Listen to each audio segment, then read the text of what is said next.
Hi everyone. So today we are going to see the next question of our automata yani ki tuffle. So let's see the solution of this question. The question is saying that design a finite automata which is DFA for all string that end with AA. So the first step is to know कि सबसे smallest string क्या है जो accept होगी. तो वो क्या है, A है, A बोल रखी है, जो end हो तो AA हमारी सबसे smallest वो हो गई. तो पहला step ये होता है कि आप Q1 और Q2 बनाएं और Q3 बनाएं. ठीक है, A जाएगा और फिर A जाएगा और ये हमारी फाइनल स्टेट होगी, ये हमारी इनिशियल स्टेट होगी. तो ये क्या एक्सेप्ट कर रहा है, ये स्ट्रिंग ए को एक्सेप्ट कर रहा है, यानी कि वो एंड ए से होनी चाहिए. अब मानते हैं, हमने यहाँ पे एग्जाम्पल लेंगे तो ए हमारा एक्सेप्ट हो रहा है. लेट्स से अब आ जाता है हमारा बी ए. क्या ये एक्सेप्ट होनी चाहिए? पहले तो ये सोचना चाहिए. हाँ, हो जाएगी. क्यों? हमें तो एंड विद ए चाहिए, आगे कुछ भी हमें फर्क नहीं पड़ता, कितने भी बी हो, बी 100 बी के बाद भी 2 ए आ रहा है तो वो एक्सेप्ट होगी. तो हम Q1 पे क्या लगाएंगे? बी का लूप. ठीक है, यहाँ तक की सिचुएशन क्रिएट हो गया. अच्छा, डीएफए में आपको ये भी पता चल गया होगा, कोई भी स्टेट है तो उसकी दोनों स्टेट्स को डिफाइन करना पड़ेगा, ए पर भी बी पे भी. तो Q1 ए और बी दोनों पे बन चुका है. Q2 पे आते हैं. Q2 हमारा ए पे तो डिफाइन हो चुका है पर बी पे भी डिफाइन नहीं हुआ है. सो हमको क्या चाहिए थी? स्ट्रिंग जो एंड हो. क्या अगर वो string B and so on B हो, फिर उसके बाद ए हो, क्या ये एक्सेप्ट होनी चाहिए? हो सकती है. तो वैसे तो देखिए आप, ये कितने भी बी हो, यहाँ से भी एक्सेप्ट हो रही है. स्टिल अगर एक कंडीशन है हमारी, लेट्स मी टेल यू, अगर हमारी है बी ए,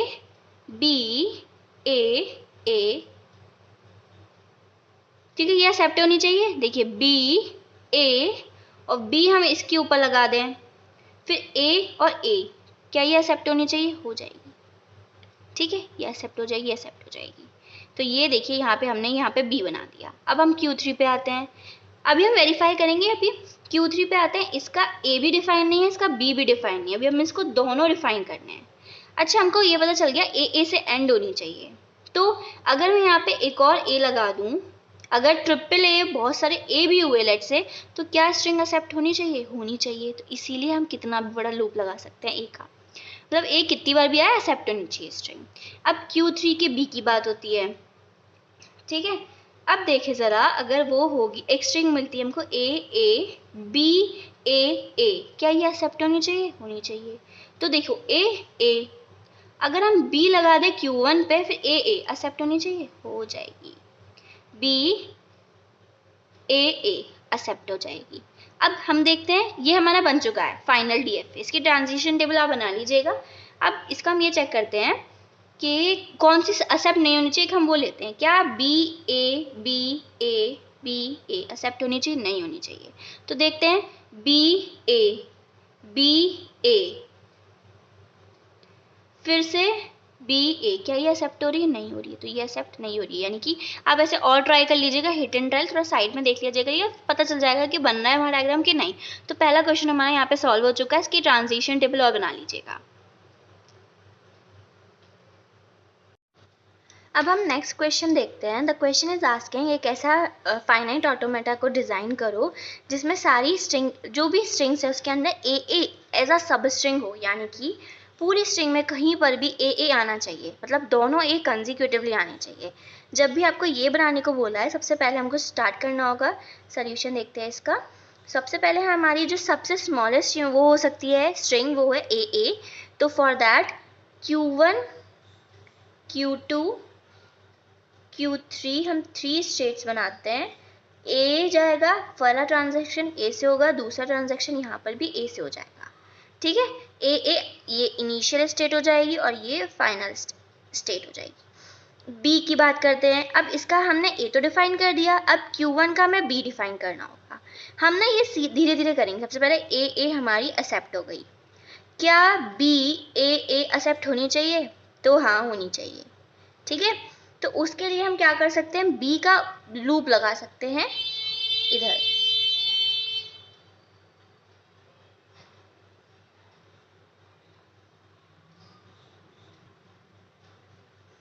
अब हमने बी का लूप लगा लिया, यानी कि कितनी बार भी बी हो, ए बाद में भी हो, तो ये हमारी एक्सेप्ट हो रही होगी. ठीक है, यहाँ पर क्लियर हो चुका है, ठीक है। अब हम Q2 की तरफ जाते हैं। Q2 का भी A डिफाइन है, इसका B डिफाइन नहीं है। तो क्या अगर हमारी स्ट्रिंग आए A B A, क्या ये एक्सेप्ट होनी चाहिए? हाँ होनी चाहिए। तो A अगर हम B Q1 पे छोड़ दें इस तरीके से, कोई बात नहीं, अगर डायग्राम को स्टेप बाय स्टेप बनाना होगा तो A B A एक्सेप्ट हो रही है, ठीक है। अब नेक्स्ट की बात करते हैं Q3 का A भी डिफाइन नहीं है, B भी डिफाइन नहीं है। अगर स्ट्रिंग हमारी A आ रही है, ठीक है, तो अगर उसके बाद में A आ रही है, उसके बाद A आ जाए तो भी एक्सेप्ट होनी चाहिए। A आ रहा है, उसके बाद B आ जाए, या कितनी बार भी B आ जाए, या कितनी बार भी A आ जाए, क्या ये स्ट्रिंग एक्सेप्ट होनी चाहिए? होनी चाहिए। तो A इस पे सेल्फ लूप लगा देते हैं ऑफ A, और देखो अगर A मिल रहा है तो उसके बाद कितने भी B हो तो वो भी एक्सेप्ट होना चाहिए। So this is the finite automata जो हमने डिजाइन किया गया, यानी कि एक DFA है ये, जिसके अंदर सारी स्ट्रिंग के अंदर A आ रहा होगा, ठीक है। अब हम ना एक नेक्स्ट क्वेश्चन देखते हैं। ये थोड़ा सा इंपॉर्टेंट क्वेश्चन हो जाता है, इस टाइप के क्वेश्चंस देखने को मिल जाते हैं, ठीक है। इस पर आप और प्रैक्टिस भी कर सकते हैं। सो एक ऐसा फाइनाइट ऑटोमेटा आपको डिज़ाइन करना है जो एक्सेप्ट करता हो सारे बाइनरी इनपुट्स को, ठीक है, जिसका जो डेसिमल इक्विवेलेंट है वो डिवाइडेड बाय 4 हो, ठीक है। इसको हम ना सीधे ड्रॉ नहीं कर सकते, क्यों? हमें पता नहीं है कि क्या कोई भी नंबर हो सकता है वो डिवाइड है या नहीं है, वो हमको कैसे पता चलेगा? तो इसके लिए ऐसे क्वेश्चंस के लिए अब हमको डायरेक्ट तो सॉल्व कर नहीं सकते। इन सच टाइप ऑफ क्वेश्चन हमको पहले ट्रांजिशन टेबल, इनमें ट्रांजिशन टेबल भी बनेगी, राइट। इसमें पहले ट्रांजिशन टेबल बनेगी, उसके बाद उसको देख के ही हम डायग्राम बना सकते हैं। ट्रांजिशन टेबल कैसे बनेगी? हमने क्या बोला है? Divisible by 4। क्वेश्चन में ही आंसर छुपा होता है, इसमें हमने बोल दिया डिविजिबल बाय 4, और क्या आ रहा है? बाइनरी नंबर आ रहा है, यानी कि 0 1 की स्ट्रिंग ही होगी। तो हम ट्रांजिशन टेबल बनाते हैं। सबसे पहले यहाँ पे इस तरीके से बनती है, इसमें Q और वो 0 और 1 है हमारे पास में। अब बात आती है हमारी कितनी स्टेट्स बनेंगी। स्टेट डिपेंड करती है, जैसे 4 है तो Q0 Q1 Q2 Q3, इतनी स्टेट, 4 स्टेट्स बनेंगी Q0 से Q3 तक।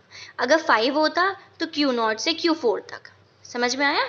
तो Q0 एक स्टेट बनेगी, Q1 एक स्टेट बनेगी, Q3 2 बनेगी, और Q3 एक स्टेट बनेगी।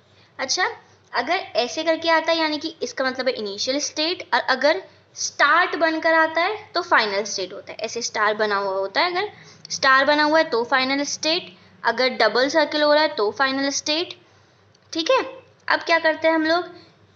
सबसे पहले हमें अभी पता नहीं है कि फाइनल स्टेट कौन सी है, अभी हमने सिर्फ स्टेट्स बनाई है। अब कौन सी स्टेट एक्सेप्ट करेगी, क्या करेगी, कैसे करेगी? तो सबसे पहले जो Q0 है, अब बताओ कोई भी नंबर अगर डिविजिबल बाय 4 है तो उसकी 4 पॉसिबिलिटी हो सकती हैं। या तो रिमाइंडर 0 आएगा, या 1 आएगा, या फिर 2 आएगा, या फिर 3 आएगा। तो ये रिमाइंडर के लिए रिमाइंडर Q0 का 0 होगा, Q1 का 1 होगा, Q2 का हमारा 2 होगा, और Q3 का हमारा 3 रिमाइंडर होगा। लाइक से कोई भी नंबर आ रहा है, अगर वो उसका रिमाइंडर 0 हो रहा है, इसका मतलब है वो डिविजिबल बाय हो गया। समझ में आया? तो यही हमारी फाइनल स्टेट है। क्या अगर हमारा रिमाइंडर 1 आया तो क्या वो डिविजिबल बाय 4 हुआ? नहीं हुआ। क्या रिमाइंडर 2 पे हुआ? नहीं, क्योंकि वो तो रिमाइंडर छोड़ रहा है। पर रिमाइंडर 0 अगर हो रहा है तो इसका मतलब है वो 4 से डिवाइड हो रहा है, ठीक है। अब क्या करना होता है?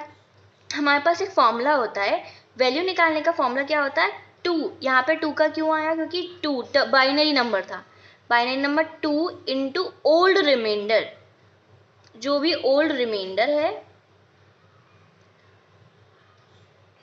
प्लस नेक्स्ट बिट, जो भी नेक्स्ट बिट होगी। जैसे कि Q0, तो Q0 को अगर 0 मिलेगा और Q0 को अगर 1 मिलेगा तो 2 पॉसिबिलिटीज होगी, और इसका रिमाइंडर क्या है? 0 है, ठीक है। तो इसकी पॉसिबिलिटी क्या हो जाएगी? 2 इंटू इसका ओल्ड रिमाइंडर क्या है? 0 है, तो 0, प्लस नेक्स्ट बिट क्या है इसकी? 0 है, तो 0, यानी कि 0, ठीक है।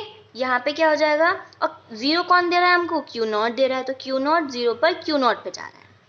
Q1 की बात, Q0 1 पे बात कर रहे हैं, सो 2 इंटू ये तो 0 ही रहेगा, plus next bit plus 1 is equals to 1। 1 कौन रिमाइंडर दे रहा है? Q1 दे रहा है। इसी तरीके से पूरी टेबल को डिजाइन करना होता है।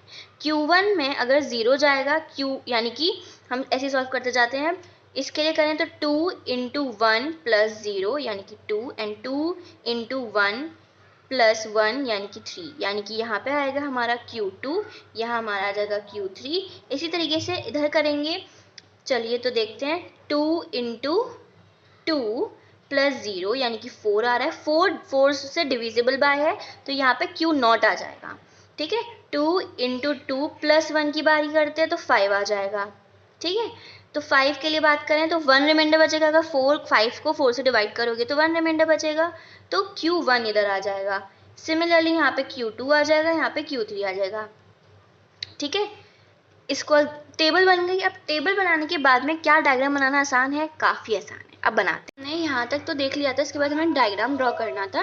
तो डायग्राम इस अब जो नेक्स्ट क्वेश्चन वो है, डिज़ाइन एक DFA को करना है हमको, जिसका टर्नरी नंबर हो 0, 1, 3 दे रखा है और हमको डिवाइड बाय 5 चेक करना है।